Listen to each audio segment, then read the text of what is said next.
उमेद social foundation, nature camp आणि जिल्हा क्रीडा कार्यालयाच्या संयुक्त विद्यमाने जागतिक महिला दिन विविध उपक्रमाने उत्साहात पार पडला। फाउंडेशनच्या स्थापना दिनानिमित्त महिलांचा सांस्कृतिक कार्यक्रम, विविध स्पर्धा, आरोग्य शिबिर, महिला बचत गट मेळावा, व्याख्यान, कवी संमेलन आदी कार्यक्रम पार पडले। या कार्यक्रमास महिलांचा उत्स्फूर्त प्रतिसाद लाभला। तर विविध क्षेत्रातील महिलांना कार्यगौरव पुरस्काराने सन्मानित करण्यात आले।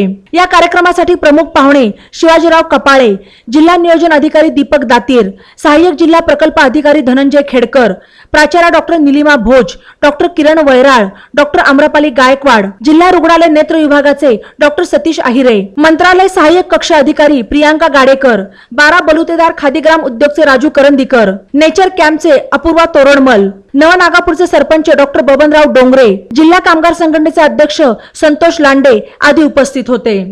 बातम्यांसाठी ई नवा मराठा YouTube चॅनलला सबस्क्राइब करा आणि बेल आयकॉनवर प्रेस करा।